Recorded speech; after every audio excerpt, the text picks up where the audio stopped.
ಹೆಚ್ಚುವರಿ ಅಕ್ಕಿಗೆ ಹಣದ ಬದಲಿಗೆ ಫುಡ್ ಕಿಟ್ ನೀಡುವ ವಿಚಾರಕ್ಕೆ ಆಹಾರ ಸಚಿವ ಮುನಿಯಪ್ಪ ಪ್ರತಿಕ್ರಿಯೆ ನೀಡಿದ್ದಾರೆ. ಬಿಪಿಎಲ್ ಕಾರ್ಡ್ ಪರಿಶೀಲನೆ ನಂತರ ತೀರ್ಮಾನ ಮಾಡ್ತೇವೆ ಅಂತ ಹೇಳಿದ್ದಾರೆ. ದರ್ಶನ್ ವಿಚಾರ ಹಾಗೂ ಮುಡಾ ಆರೋಪದ ವಿಚಾರ ಬಿಡಿ ಅಂತ ಡಿಸಿಎಂ ಡಿಕೆ ಹೇಳಿದ್ದಾರೆ. ಮಹದಾಯಿ ವಿಚಾರದಲ್ಲಿ ಏನು ತೊಂದರೆ ಆಗಿದೆ, ಮಹದಾಯಿ ಯೋಜನೆಗೆ ಅನುಮತಿ ಕೊಡಿಸಪ್ಪ ಅಂತ ವಾಗ್ದಾಳಿ ನಡೆಸಿದ್ದಾರೆ.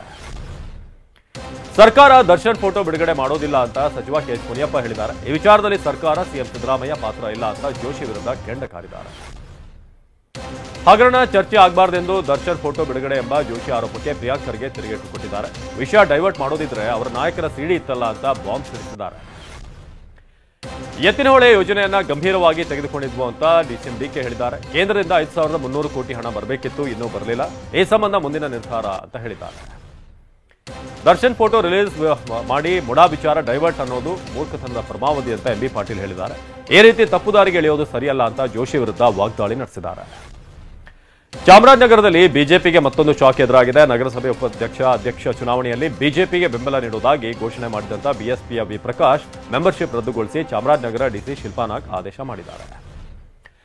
ರೇಣುಕಾಸ್ವಾಮಿ ಕಿಡ್ನಾಪ್ ಮಾಡಿ ಬೆಂಗಳೂರಿಗೆ ಕರೆತರುವಾಗ ತುಮಕೂರಿನ ರಂಗಾಪುರ ಡಿ ಗ್ಯಾಂಗ್ ಎಣ್ಣೆ ಪಾರ್ಟಿ ಮಾಡಿದ ರಂಗಾಪುರದಲ್ಲಿ ಬಳಿಕ ರೇಣುಕಾಸ್ವಾಮಿ ಮೈಮೇಲಿದ್ದ ಚೈನ್, ರಿಂಗ್, ವಾಚ್ ಹಾಗೂ ಕರಡಿಕೆಯನ್ನ ಸುಲಿಗೆ ಮಾಡಿತ್ತು ಅಂತ ಹೇಳಲಾಗಿದೆ. ಬಳ್ಳಾರಿ ಸೆಂಟ್ರಲ್ ಜೈಲಿನಲ್ಲಿರುವಂತಹ ಕೊಲೆ ಆರೋಪಿ ದರ್ಶನ್ಗೆ ತಣ್ಣೀರು ಸ್ನಾನವೇ ಗತಿಯಾಗಿದೆ. ಬಳ್ಳಾರಿ ಕೇಂದ್ರ ಕಾರಾಗೃಹದಲ್ಲಿ ಬಿಸಿನೀರಿಗೆ ಅವಕಾಶ ಇಲ್ಲ. ಹೀಗಾಗಿ ಕಳೆದ 9 ದಿನಗಳಿಂದ ದಾಸ ತಣ್ಣೀರು ಸ್ನಾನ ಮಾಡ್ತಿದ್ದಾರೆ. ನಾಡಿನೆಲ್ಲೆಡೆ ಗಣೇಶ ಚತುರ್ಥಿಯ ಸಂಭ್ರಮ ಮನೆ ಮಾಡಿದೆ. ಬೆಂಗಳೂರಿಗರು ಈ ಒಂದು ಹಬ್ಬವನ್ನು ಅದ್ದೂರಿಯಿಂದ ಬರಮಾಡಿಕೊಳ್ತಿದ್ದಾರೆ. ನಗರದ ಗಣೇಶ ದೇವಸ್ಥಾನಗಳಲ್ಲಿ ವಿಶೇಷ ಪೂಜೆ ಸಲ್ಲಿಸಲಾಗಿದೆ. ಪುಟ್ಟೇನಹಳ್ಳಿ ಸತ್ಯಸಾಯಿ ಗಣಪತಿ ದೇವಸ್ಥಾನದಲ್ಲಿ ವಿಶೇಷ ಅಲಂಕಾರ ಮಾಡಲಾಗಿದೆ. ಬಸವನಗುಡಿಯ ದೊಡ್ಡ ಗಣಪತಿ ದೇವಾಲಯದಲ್ಲಿ ಗಣಪನಿಗೆ ವಿಶೇಷ ಪೂಜೆ ಸಲ್ಲಿಸಲಾಗಿದೆ. ಗಣೇಶನಿಗೆ ಮಹಾಮಂಗಳಾರತಿ ನಡೆಯಿತು. ಗಣಪನಿಗೆ ಕ್ಷೀರಾಭಿಷೇಕ, ಮೊಸರು ಮತ್ತು ಪಂಚಾಮೃತ ಅಭಿಷೇಕ ಮಾಡಲಾಯಿತು. ಮೈಸೂರಿನ ಅಗ್ರಹಾರದ 101 ಗಣಪತಿ ದೇಗುಲದಲ್ಲಿ ವಿಶೇಷ ಪೂಜೆ ಸಲ್ಲಿಸಲಾಗಿದೆ. ಭಕ್ತರು ಒಂದೇ ಸ್ಥಳದಲ್ಲಿ 101 ಗಣಪತಿಯ ದರ್ಶನ ಮಾಡ್ತಿದ್ದಾರೆ. ಮೈಸೂರಿನಲ್ಲಿ ಕಲಾವಿದ ರೇವಣ್ಣ ವಿಶೇಷ ಮೂರ್ತಿಗಳನ್ನು ರಚಿಸಿದ್ದಾರೆ. ಅವರ ಕೈಚಳಕದಲ್ಲಿ ಅದ್ಭುತ ಗಣೇಶ ಮೂಡಿ ಬಂದಿದ್ದಾರೆ. ಮೋದಿ ಜೊತೆಗೆ ಯದುವೀರ್, ಅಯೋಧ್ಯ ರಾಮಲಲ್ಲಾ ವಿಗ್ರಹದ ಜೊತೆ ಗಣಪನನ್ನ ನಿಲ್ಲಿಸಲಾಗಿದೆ. ಗಣೇಶ ಚತುರ್ಥಿ ಹಬ್ಬದ ಹಿನ್ನೆಲೆಯಲ್ಲಿ ದೇಶದಾದ್ಯಂತ ಸಂಭ್ರಮ ಮನೆ ಮಾಡಿದೆ. ಇತ್ತ ಒಡಿಶಾದ ಪುರಿಯಲ್ಲಿ ಮರಳಿನಲ್ಲಿ ಬೃಹತ್ ಗಣೇಶ ಅರಳಿತಾನೆ. ಇಂದೋರ್ ಮತ್ತು ಜಬಲ್ಪುರದ ನಡುವೆ ಸಂಚರಿಸುವಂತಹ ಪ್ಯಾಸೆಂಜರ್ ಎಕ್ಸ್ಪ್ರೆಸ್ ರೈಲಿನ 2 ಬೋಗಿಗಳು ಹಳಿ ತಪ್ಪಿವೆ. ತಡರಾತ್ರಿ ಘಟನೆಯಾಗಿದ್ದು ಸದ್ಯ ದುರಸ್ತಿ ಕಾರ್ಯ ಮುಂದುವರೆದಿದೆ.